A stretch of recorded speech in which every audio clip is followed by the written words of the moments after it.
एक महत्त्वाची बातमी बुलेटिनमध्ये सुरुवातीला भारतीय बाजारात सोन्याचा भाव इतिहासात पहिल्यांदाच 90,000च्या पलीकडे गेलाय।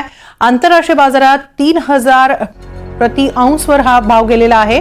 ट्रम्प यांनी जगभरातील देशांशी छेडलेलं टॅरिफ वॉर आणि त्यातून जागतिक अर्थव्यवस्थेत आलेली अस्थिरता हे सोन्याच्या विक्रमी भाव वाढीमागचं प्रमुख कारण समजलं जातंय।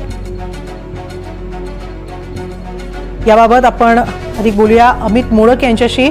अमित जी, सोन्याचा भाव आता 90,000 रुपयांच्या पलीकडे गेलेला आहे। ग्राहकांच्या मनात भीती आहे कधीही लाखापर्यंत जाईल, काय नेमकं घडतंय सोन्याच्या दराबाबत?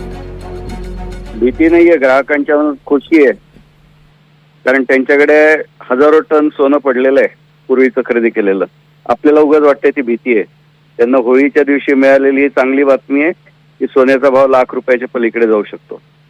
आता ज्यांना नवीन खरेदी करायचं त्यांच्याकरता ती थोडीशी भीती असू शकते, परंतु जे आपले ग्राहक आहेत ते पूर्वापारचे ग्राहक आहेत। भारतामध्ये सोनं भरपूर मोठ्या प्रमाणावर घरगुती साठ्यांच्या स्वरूपात आहे की सगळ्या जगाचं सोनं एका बाजूला आणि भारतातल्या ग्राहक जे आहेत घरगुती ग्राहक त्यांच्याकडे असलेला साठा एका बाजूला।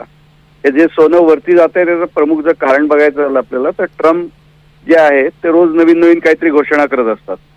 आता कालच त्यांनी रशिया बरोबर जेव्हा बोलणी सुरू करायची वेळ आली तेव्हा सांगितलं की रशियाने जर आमचं ऐकलं नाही तर मग त्याला भोगावं लागेल।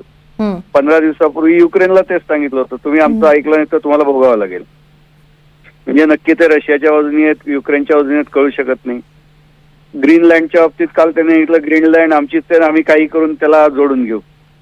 काल त्यांनी युरोपच्या वाईनवरती 200% ड्युटी लावली अमेरिकेमध्ये इम्पोर्ट करायला। कारण काय तर युरोपियन युनियननी अमेरिकेतून आयात होत असलेल्या विस्कीवर 50% ड्युटी लावली। तर आता हे जे त्यांचं tit for tit beat for beat चालू आहे ते जसं चालू राहील तसं हीच परिस्थिती राहील, कारण त्यांनी इन्फ्लेशन वाढत जाईल, तुटवडा वाढत जाईल।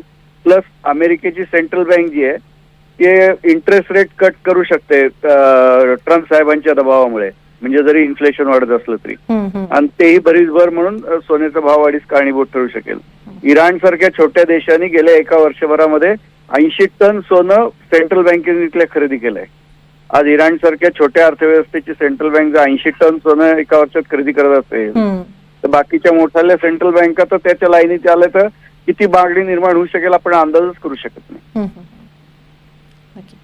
धन्यवाद अमितजी ही माहिती दिल्याबद्दल। सोन्याचा भाव 90,000च्या पलीकडे गेलेला आहे। ट्रम्प यांच्याकडून सुरू असलेलं टॅरिफ वॉर आणि इतर काही घोषणांमुळे जागतिक अर्थव्यवस्थेत अस्थिरता निर्माण झाली आणि परिणामी सोन्याचा भाव वाढताना दिसतोय। इतिहासात पहिल्यांदा सोन्याला 90,000 झळाळी प्राप्त झालेली आहे।